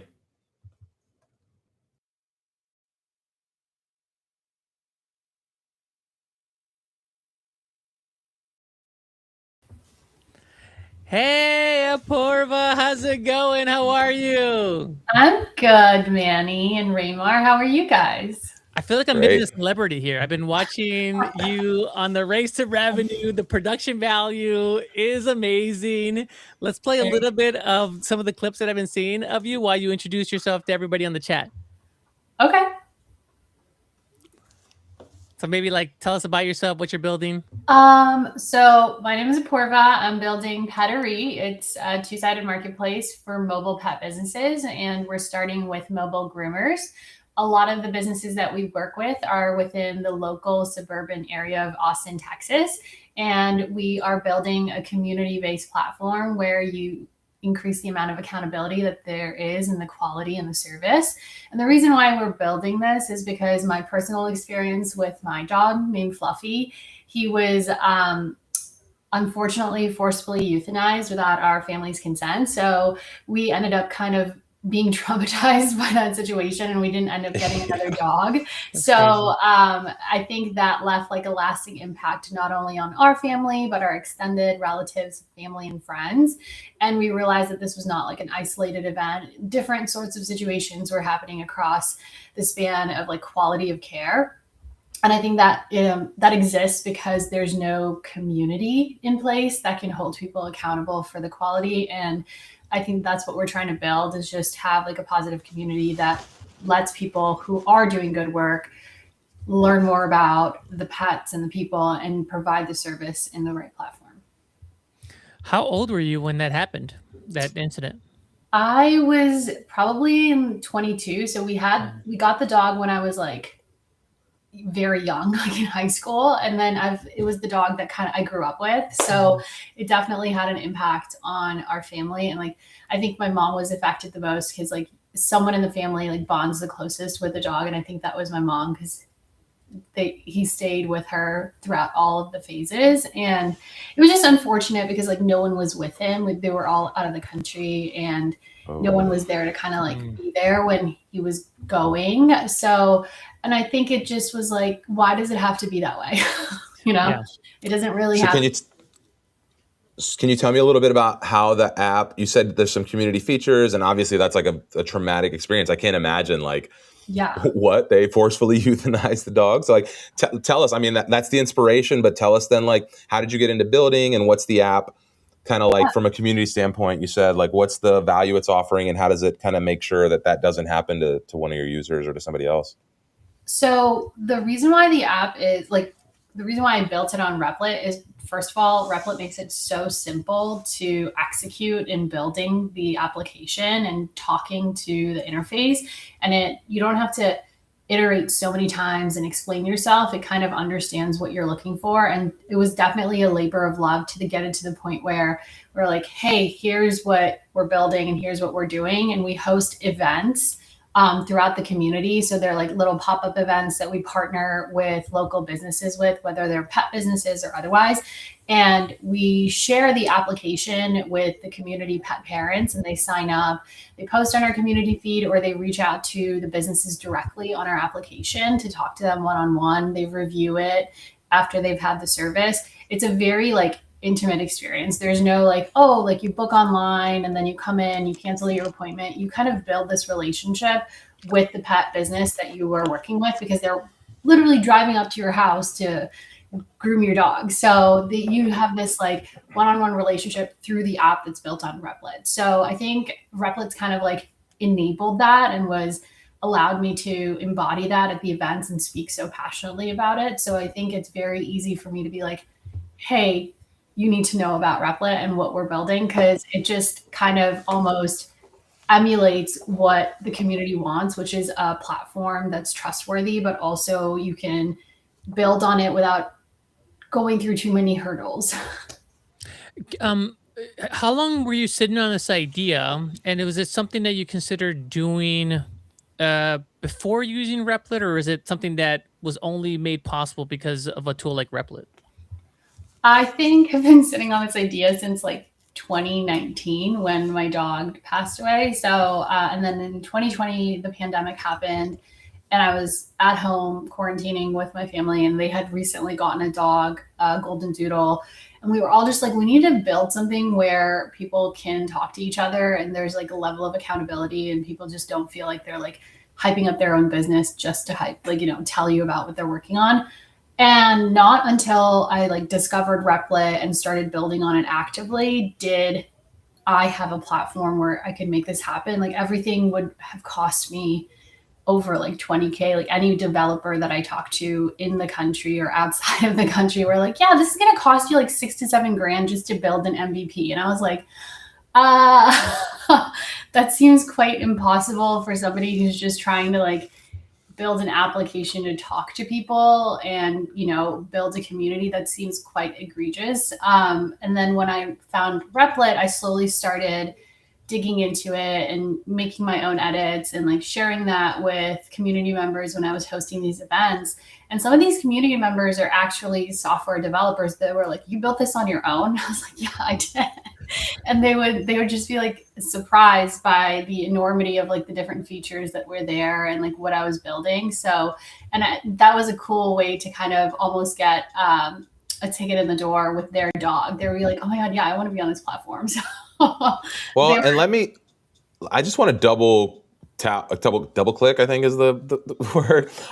Because yeah, that initial cost is like probably what they quoted you, but almost never is the initial quote what it actually cost once you get into it. And then you're in for the 6 or 10 or whatever it is. And then they're like, oh, hey, we actually need another 5 to get this finished, And so then you're like, and then the feature's not exactly what you want. Things are not, you can't go in and kind of have that nuanced control. Or like, let's say you change your mind 2 weeks into that contract. They're like, oh, well, now we have to start over, versus you could just kind of like tell the agent like, nope, we're just going to go this way now. And so, I don't know if you've ever done other software development projects like that, but yeah, that initial quote is almost always just like, let's get started. And then there's always more cost because of the unknown unknowns. We talk a lot about this. And so how did you, first of all, how did you get into Replit? Do you have other development experience? Like, have you ever built a project before with a development team, or was this kind of your first like foray into like building something? No, I've actually worked in like startup land for 6 to 7 years before this. So I was constantly interacting with developers and so you know about some of this. Yeah, like I was not surprised by what they quoted me, but I just was like, this is too much for somebody who's trying to get started and doesn't have like, in with venture capital and just like knows people and can get money right away. Like I just wanted to try something. And I think that was just the barrier to entry, or like the activation was so high that I started digging online, and I started with Flutterflow. I don't know if anybody knows what that is, but I'm sure you do. And it was, and I hired someone to help me with Flutterflow because I was like, this is not working. Oh my God. And then that person was, and I was getting frustrated because I was like, this is not what I was looking for. And I'm a stickler for making things like good enough for me, because I'm like the end user as a pet parent as well, right? So I'm like, they're not going to like this. They're not going to enjoy this. And every time, like you were stating, it would be out of scope of like what I actually initially wanted. And I think with Replit, there is room to play and room to explore, and you don't feel like you're giving too much up from like the financial perspective, but then also there's a level of like logistics that I feel is not hard to understand. Like with Manny and Raymmar and like everyone that's in the community. And I know Matt Rife, when he was here, he also did so many videos on like explaining things. It makes it much more like easier for you to understand and not feel like you're like, oh, it's impossible. I can't do it. This is not something that like only a software engineer can approach this. Like I would never be able to understand this. It makes it more like, hey, yeah, I can learn this. Like I'm learning as I'm building. I can take the time to understand what I'm building and explain it. And I feel that empowers people not only to build on the platform, but also share it with other people who are building within different niches that it could be useful for them and like cut on costs or like make their lives a little bit easier. So well, and you don't get locked into a like path, because a lot of times, let's say you're working with a crew like this and you're at a certain place with the app, you're not as likely to just say, let me throw some of that out, or let me throw the last 2 weeks of work out and go back and start something new, because you've invested X number of dollars, where like, again, Replit allows you to iterate quickly, or, and then, okay, so if you're working with developers like that, maybe they have like a little bit of ego tied to the code. And so if you tell them like, no, that's not it, they're like, well, that's what we built, And so then you get into this clash where it's like the agent doesn't have any of that. And so I'm not saying you don't need developers and that like you don't need to do this stuff, but in your early iteration stuff, it's just so much better than trying to like translate this translation process from like your head, your idea, this thing you want to see real, and then trying to have somebody else build that is really hard. So being able to like talk directly to the agent to make those things happen, I think is really where a lot of the value comes in here. And so like, Yeah. I don't know, like maybe you've already said everything you need to say about that, but I just can't, like the emphasis on that type of experience is just very new to the world of software development. It definitely is. And I also think that helping, so some of the mobile groomers that I work with are per diem mobile groomers. So like they have groomers on staff that kind of like run on shifts. And when I was explaining to them how I built the app, because they also were intrigued by like this new software stuff that I was working on. They were like, you're so young. Like, how did you do all of this by yourself? Like, you're running this entire thing. And I'm like, well, here's what I did. Here's what I'm building. And here's how I did it. And it actually empowered them to go on Replit and try it. And they were people that like had never touched like any sort of technology, avoided at any cost possible, because they just don't want to be involved, because everything makes it so complicated and makes them feel like they don't know what they're doing.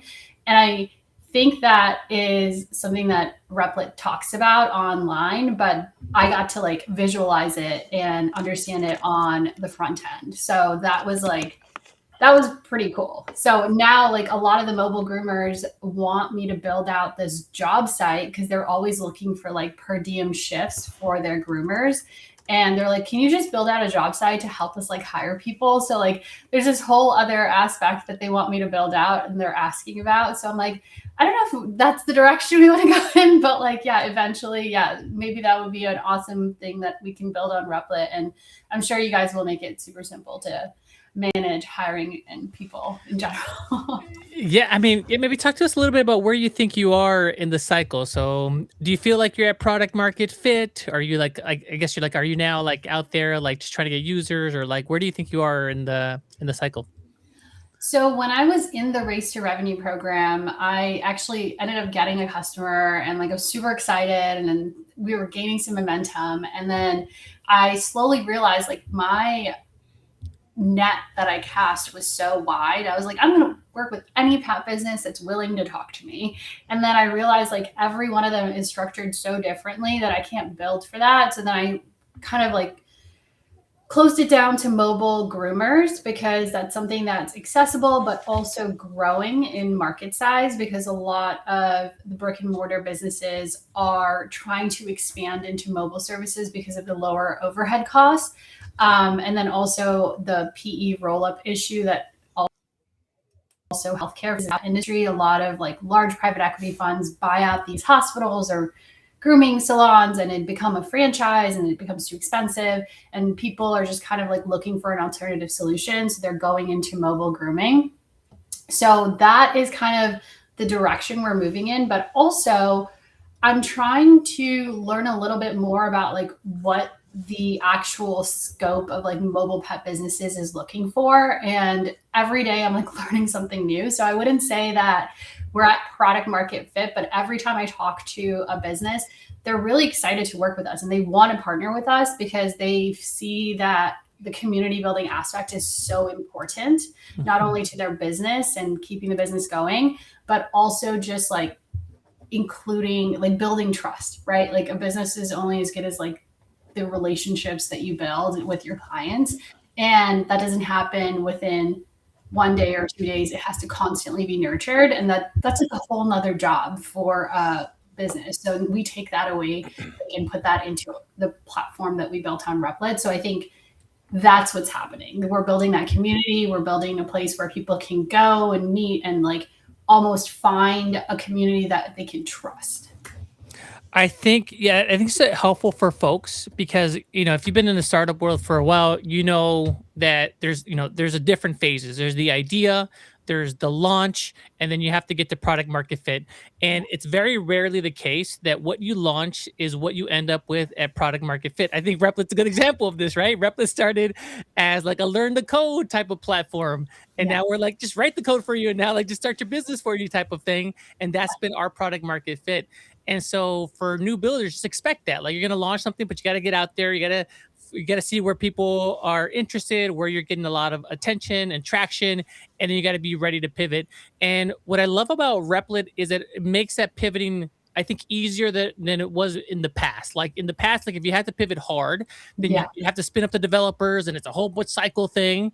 But in Replit, you can do a fork, or you can do a remix of your project, do like what the new version of that is, send it to folks, test it out, or even maybe ship it as a separate feature, and get a sense of whether or not that's going to be where you're going to pivot. And then if not, just keep cycling on that until you get that hit. Yeah, exactly. And then I think Replit as a company has a huge market in the pet industry because there's so many franchises that use, and I'm not like bashing on any other software that they're using, but like Replit has like a huge opportunity to come in and empower a lot of these large franchises like Dogtopia, like Wolfgang Bakery. They use all of these like different tools to manage their business, and Replit can actually be a powerful tool for them to build something that's more custom to what they are building. Because like every pet business, and once you start doing your research a little bit more, is like unique to the community that they're building in. Like Healthy Pet is very unique to like a certain area of in America versus like another pet store in New York, you're not going to find in California. So like being able to customize your business software is so important. So I think in general, if Replit were to go into that market, it would be a huge opportunity. Well, Replit's going to be in all the markets because people like you are going to be taking the tool to go and build those little verticals. So we're just going to keep building cool tools for folks like you to get out there and do some of that. Yeah. But I guess maybe that's a good place to ask you, like, then let's talk a little bit about like the race to revenue application and process and kind of being part of this first cohort. And maybe you can share some of your experience as part of that program and now like seeing the videos come out, because I know it was like a very intensive process, lots of hands-on stuff, and now you're kind of seeing it all play out. So maybe tell us a little bit about that experience. So in terms of the application, I actually saw Amjad tweet, because I'm like Amjad's like #1 Twitter stalker for we all are. We're all exactly. Get in line. So I was like, oh, what is this? So I clicked on it and I was like, oh, cool, this is interesting. And I didn't apply at first because I honestly didn't think I was qualified. So I was like, this is probably for like people who have like hundreds of like dollars in revenue and like can do all of these cool things. And I was and my friends just encouraged me to apply because they were like, what is the worst that they can say? Just they're going to say no if they don't want you, right? So, and then when I started the interview process and I like talked to Sajud and it was like going through the entire process, it was very cool. And then once I started getting into the Race to Revenue program, I think the most like exciting part is just working with a community of builders, because you get to learn about these like very unique things that people are doing that you would have never thought of. Like one of our Race to Revenue contestants was working with like ice rinks. Honestly, it was just building software for like ice ring management and how they would do it. And he was describing his process, how he started. And I didn't think that was like, you would never think about that as like an individual just like going about your life. And I think building that community and understanding what other people are doing and why they're doing it almost empowers you more to do what you're doing more, but also like do it better, right? So like there's like so many people who are kind of working so hard and are so passionate about their problem.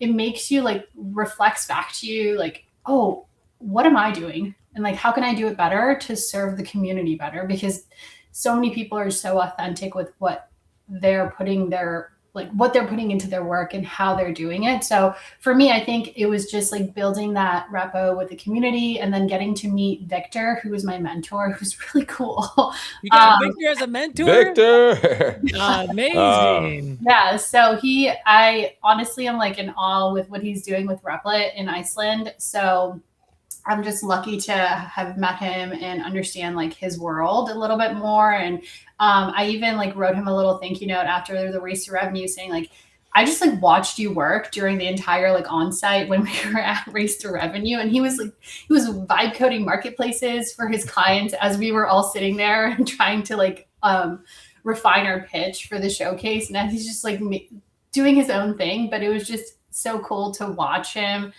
succeed. And that's what I'm talking about. It's like he's doing it with such like intensity and focus and authenticity that it makes you want to do that as well. So I think that was my favorite part about Race to Revenue. It just gives you a lot more fire under your butt to do what you need to do.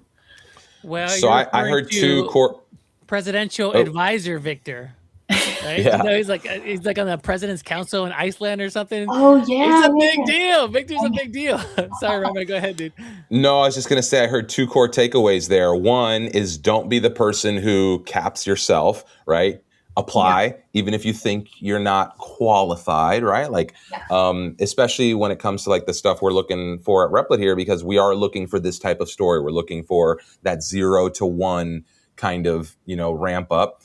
Two, community matters, and the people you build with matters, and having that group of folks that are like interacting with you, and again, being able to bounce ideas off of them, having mentors, even if it's an unofficial mentor, but also seeing other people build alongside you. This is why the build-a-thons, I think, have been so cool, because like people share and they see and they're like, oh, that's such a cool thing. How can I do something like that in my project? And so the ideas start to steamroll. So again, those are the two takeaways, I think. One, do not be the limiter, and then build your community as you build. So yeah, what were you going to say? There was another one. I think it was Matt. There was a contestant, and he was building a marketplace for nursing, like contracting for healthcare services. And he like casually mentioned in one of our like group meetings to use Firecrawl for crawling some websites and getting some like contact info, or even just like information to learn more about your clients. And I was like, oh, cool, I'm going to try that. So like, I like implemented Firecrawl into Replit, and I was like, this is amazing. Like, this is like helping me so much in automating my entire marketing flow, and just like getting the right leads at the right time, and making sure that I'm not like contacting the wrong leads meaning like the lead scoring aspect of it. And I shared that on one of our like community meets with everybody. And then we ended up getting like one of the reps from Firecrawl to come and showcase what they were building and how it's helping the larger community. And just like that small conversation and that little like, instinct to like do something different empowered the rest of the community to do the same. So I think those little things don't happen when you're sitting by yourself trying to build something. It only happens when you have the conversation and talk to people, which is very much what the Race to Revenue program enabled me particularly to do with everybody else. Mm-hmm. Yeah, maybe if you were in screen, just for everybody, if you were in the, go ahead. No, just to everybody, like it's a tool for you to scrape text off of sites, or if you want to like dig in and bring that into your agents, you can use that. So really cool product. I like them. Thanks for mentioning. Sorry, go ahead, Raymmar. No, I was going to say, if you were part of the Race to Revenue series, I see some folks talking about that. Let us know in the chat. Like, were you part of this? Did you watch? Have you seen the videos? Like, I don't know. It'd be interesting to see how this community evolves a little bit. So I honestly wasn't ready for like the filming on the weekly basis. I was like very nervous, but I mean, Pokey and the entire team like did such an amazing job filming, and I got to work with the coolest filmographer. I don't know if I'm saying that right, but I just had so much fun working with that entire team, and I'm sure everyone who had the chance to do it was like having a lot of fun with it. But when the episodes come out, I'm always like, I'm like excited for Replit, but I'm like always so embarrassed. I'm like, oh my God. But you're a celebrity now. People stopping you in the street, asking for photos. Oh my God, no. Soon. But also this goes back to like, hey, the media matters, the storytelling matters, like the building is part of it, but obviously figuring out how to capture some of that. So yeah, it's a little uncomfortable, and you guys had some resources because, I think obviously Replit was filming the content in the series here as part of this program. But what advice would you give people to then overcome a little bit of that hesitation about recording or being in front of the camera, et cetera? And I see a bunch of other folks in the chat from the R2R series. So shout out to everyone who is part of the Race to Revenue. We got to like maybe bring other folks onto the stream as well. I saw a couple of people, and I saw Killian in there as well. I think Aaron Horn's over there. Yeah, there's a handful of folks. Yeah, Carlos, right. What's up, everyone from the Race to Revenue? Well, I mean, I think one of the things that I would advise everyone is just like run through the brick wall, because there was a time when we went to like this beer garden called Bark Social, and there's like a mobile groomer in the back of this beer garden that does like grooming for dogs that come through, and it's like a dog park beer garden.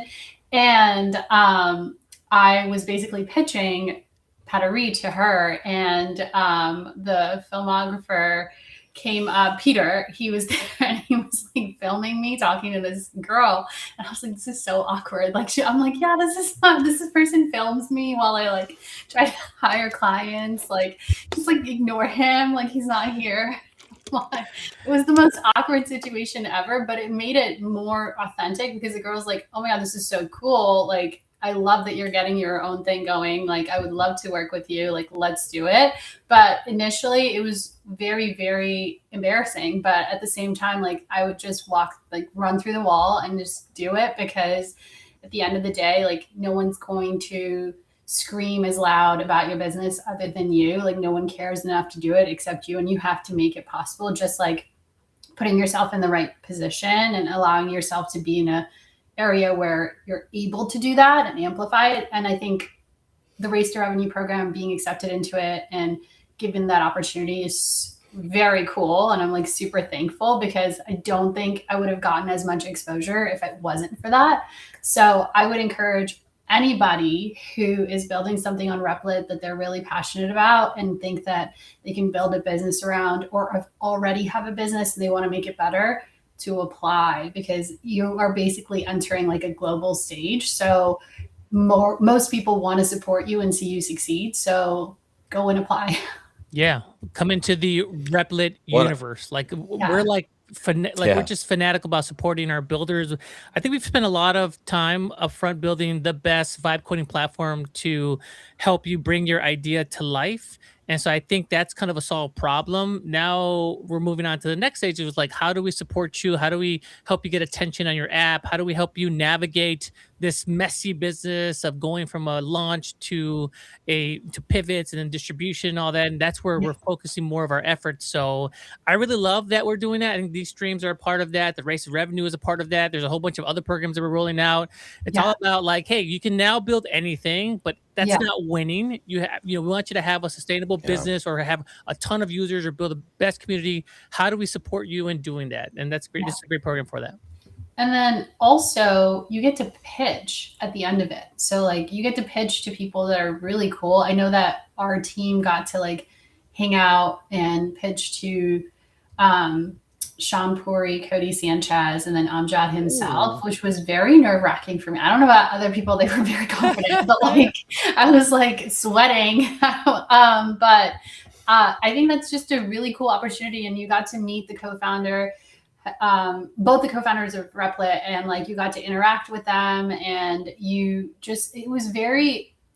was such a grounding experience, because you never think you'd be ending up in a room full of people that are like building the next phase of software, and then you're there and you're like talking to them, and they're like telling you, giving you feedback on something that you built, and you're like, oh, okay, like I didn't think I was that important, but it kind of like empowers you to do more. Yeah, and I want to just say, there was a comment earlier, I can't find it, I didn't pin it, but it said something about like no other company is doing this. And Manny, to your point, lots of companies are focusing on the building thing, and they're trying to catch up to Replit as a product on the building thing. And we're already on to this next phase, especially on the community side of things and the outbound side, which is like, how do you take the things you're building into the real world?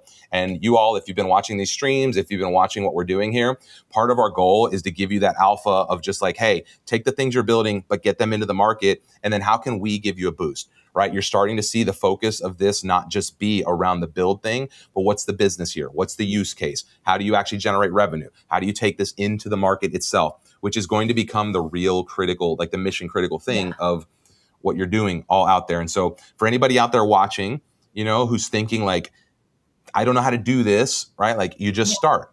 And as Apoorva just said, like you kind of have to break through the wall sometimes, right? Like it's going to be uncomfortable at moments when you try to do some of this stuff. But the more you kind of push that comfort limit, the more you start doing this, the better you'll get at it. And as you start doing that stuff, you'll also connect with other folks who are doing that. And that's part of the thing we're trying to do too, is like, maybe we can't interact with all of you one-on-one, but as these little efforts go and as you start building and these little micro communities start forming, you will find your little crowd, your little tribe, right? So like Race to Revenue is one tribe, but there's all these other little tribes that are forming around this type of thing that I think everyone can kind of tap into and find your little niche. And so this is where we are going to make a name for ourselves. I keep telling you, like, this is important to me and Manny, but as a whole is like, help you guys get it out into the world. Sorry, I want to add one more thing. One thing that I noticed was Jen, I don't know if I can, I'm not going to share, but Jen, the coolest builder ever on the Race to Revenue cohort, she did 1 million cups, which was like a thing that I think like a lot of like Chamber of Commerces do in communities. And I did a separate program while I was doing Race to Revenue called Jumpstart. And it was kind of like a small incubator for like local businesses. But through that, I got to pitch and share and talk about what I was building. And there was a mom that was building basically like a safety application for kids in pools so they don't drown less. And she was looking to investors to help like invest in her business even before she built the product, because she's like, I don't have money to build the product. And I just like went up to her and I said, hey, why don't you use Replit to build it and like try it out? And then the next week she came back with like a full like mobile application, and she's like, I'm using this, I'm like building on it, I don't even need investors, I'm gonna like do it on my own. And I was like, oh wow. I don't need a technical co-founder, I got this. Yeah, so she went from like pitching investors and like worrying about money and trying to, you know, do all of these things external to what she actually needed to do, which was like talk to people and build the application, to just like doing it and making it happen. And I think places like that like allow you to do that and kind of give you the entryway to meet more people and help them. Because now she comes back to me and she's like, oh, like, do you know any pet sitters? Like, she like trusts me. And I'm like, oh, cool. Okay. Like now I have a customer from this entire experience of just like sharing and talking about Replit. So I think that doesn't happen in most communities. So I highly agree with Raymmar. I think that's what you guys are doing differently, which is like building community, which is kind of the superpower that a lot of software businesses don't have. And they only have like conferences once in a while. This is just like an ongoing thing that's like in the background buzzing, which doesn't really happen in most software communities. Ooh, look at Raymmar perking up. Well, like, and it's not just community. I've seen lots of communities. I see other platforms building community. What we're doing here is really exposing the back end of how, like, there's this whole build in public concept that I think lots of freelancers and lots of small businesses has been playing with. I think we are building in public at a scale that like has not been attempted before. We've talked about this with eating our own dog food with like the build-a-thon platforms and the community hubs and the things that we're building. And now that's branching out to the next layer of like trying to figure out who else in this community is pushing Replit to the limits, building real businesses, generating really cool things, and how do we then amplify those? And so again, it's not a thing that many other people are doing, and we're going to rewrite some of those rules. That's, I think, one of the things we're so excited about as a community team, because it's not just like lots of people talk about community, but I think the team that we have here and the resources that we're putting behind some of this is just going to be a very different level of community building. And that's what I'm most excited about. That's one of the reasons I'm here in San Francisco now. Oh yeah, congratulations on your move. I saw that. Yeah. He just got off a flight like 4 a.m. last night, so you can tell how big of a trooper Raymmar is. Like here, like. Are you in the office right now? Okay, cool. Well, maybe you should make use of that espresso bar. I slamming Celsius over here, so yeah. Nice. It's well caffeinated. Very neat. How can people follow along with you? I think you're doing a good job of posting on Instagram. I think you're posting some updates there, but like I dropped your Instagram link in the chat. Anywhere else that people can follow along with your journey? I'm sure people are gonna love to hear updates. Yeah, I mean, I post on Instagram because that's where a lot of our customers are. But I post on Facebook, I post on LinkedIn occasionally, just so that we can keep that community updated. But Instagram is probably your go-to because that's where I'm like constantly talking to people, and we have a huge community. We just started a walking club in Austin. So we meet every Saturday at 8 a.m. at Manana Cafe at San Meridia Way. So if you're in Austin, drop by. But yeah, I think that those two places are like the places to go, but you can also reach out to me on LinkedIn or X. I'm not as active on X because it's a little bit. You got to fix that. I know. It's just a little scary for me. It's a very vast environment. So much. There's a lot. Just follow me, Francisco, and Raymmar, and Amjad. That's all you need. We'll introduce you to everybody. Okay, great. Sounds like a plan. Well, and this is your Apoorva. What you just said is like, hey, we meet. What did you say? Once a week or once a month? We meet every Saturday at 8 a.m. Every Saturday. Listen, if you're out there, this is your reminder. Start a meetup. Organize some folks in your community. I promise you there's at least one other person that's within a 10-mile, 20-mile radius of you that is like interested in Replit. And where there's one, there's two. Where there's two, there's four. Next thing you know, there's like a whole group and you got your own little cohort. We talked about the ambassador and the community stuff early. Like, don't wait for us to just like kind of bless you as ambassadors. Go out and do this stuff. Like the opportunity is prime right now. I actually met somebody from Autodesk at my community meetup, and she works as a product manager. And she was like, I was telling her about Replit, and she built an app while we were walking. So like, she was like, nice. We were just walking her dog and like hanging out, and she wanted to build something for her like daily life, like to like remind her of some things. And she just went on Replit and she built it within like an hour of us just walking in the park. And I was like, this is so cool. But I like, it was not like a, like I'm like making her do something. She was just curious why I started the club and like what I'm doing. And then I showed her the application, and she, just because she's like tech savvy and in that world, she was curious about it. And then she's just played with it and started downloading it and then like started building on it. So I think you're right. It's like a very like, you got to make it happen. You got to go out there and kind of bring people together and then share your story. And it happens very organically. And people just trust you more when they put a face to a name and can see you in person. Yep. Such a good point. Awesome. Yeah. Well, thank you so much for coming on the show. We're gonna have to have you come back and give us an update on everything. We'll pencil that in. Thanks so much, and everybody. I'll drop links to all of her stuff in the show notes. So make sure you're RSVP'd on Luma. Thanks so much. Have a great weekend. Thank you. Bye, everyone. See ya. Good chatting with you. All right. Let me. All right. Nice. Hot takes. How do you feel?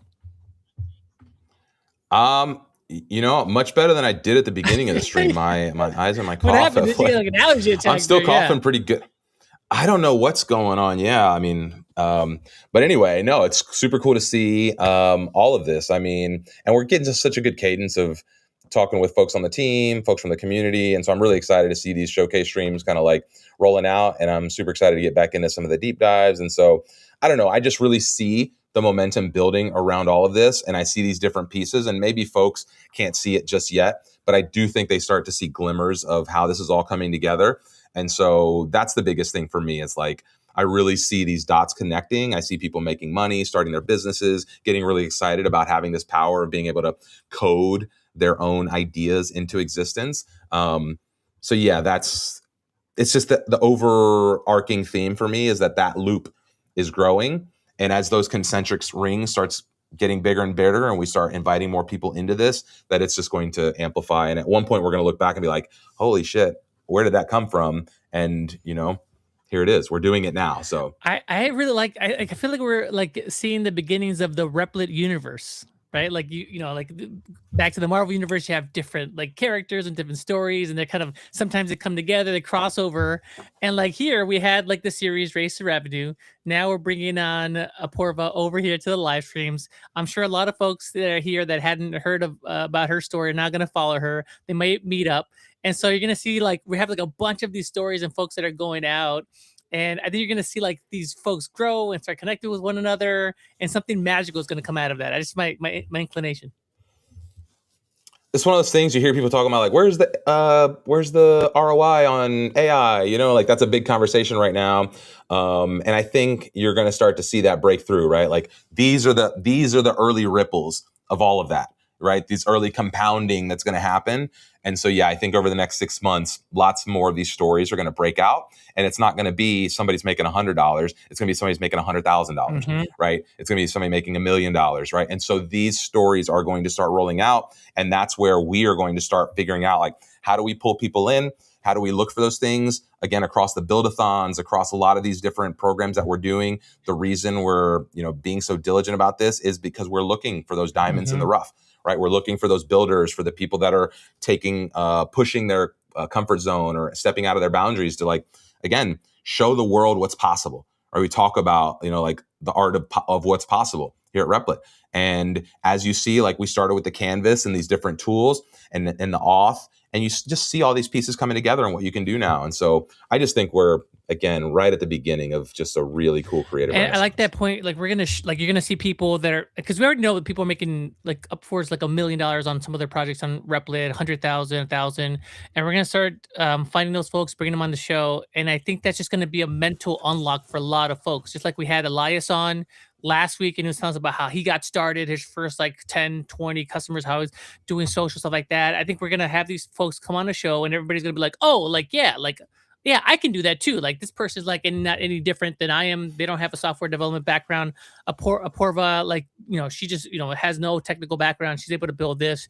And so I think you're going to have like the follow-on effects of this, and like just see, like have people mentally unlock themselves and get a sense of just like how like the ceiling doesn't exist on a lot of these things anymore. Yeah. Well, and that's one of the cool things is like you see somebody else doing it and you're like, oh, if they can do it, I can do it. I feel the same way. Like, look, if I can do it, you can do it, right? And so that's one of the things we want to just keep showing. It's like, and hopefully exposing that there's no magic here. There's no secret sauce, right? It's like, you got to learn some skills. You got to learn how to use the tools. You got to push yourself a little bit. Nobody's going to do the work for you. But as long as you do the work and you kind of commit yourself to doing something full-hearted in an industry that you kind of have some domain expertise, and you let the agent do a lot of the technical heavy lifting for you, you can get way further than you think. And again, I think as you start to see that, you'll get a little more confident in what you can do, and then that will just continue to compound. And so that's what I'm really excited about seeing here over the, as this progresses. The other cool thing that I liked about Apoorva's story was like, she mentioned a couple of times where she's going out and she's pitching her product, and people are like, wow, amazing. How did you do this? And then she's like, oh, I just use Replit. And everybody's like, oh, amazing, Replit, great. So the fact that the word of mouth, like the word on Replit is getting out that way, to me, it's such a cool thing, right? Like you're out there, you're showing people like, here, this is what I did. And they're like, whoa, how'd you do that? Like, I want to be able to do that. Like, it's very rare that you have a product or service like that just like gets that much traction via word of mouth. Yeah. And here's Apoorva saying, that was so much fun. Thanks for having me on. Thank That's you. Right. Yeah. I don't know. I think it's a wild time to be alive as a creator. I think the world is our canvas right now, I don't know. I don't know what else to say other than just keep repeating what we got. We do have another meeting though here, and I'm on site, so I want to be in person for that at this. One last thing, next week we have a Build Your Business live stream on Thursday. It's the first time we're doing something like that, where we're just gonna walk through building your business from scratch. This Thursday, right? Like two days from today. No, next week. Oh no, I'm sorry. Next week. Sorry, I'm like today's Friday. For some reason, I'm thinking today's Tuesday. My schedule's all. No, next week Thursday we're gonna have that. So check our Luma calendar for that. Also included in the show notes. But check that out. It's gonna be something new that we're trying out, and I think it's gonna be fun. But aside from that, yeah, lots of fun. Thank you so much, everybody. Thank you so much, Raymmar. Appreciate it. We'll catch you next week. Bye, everyone.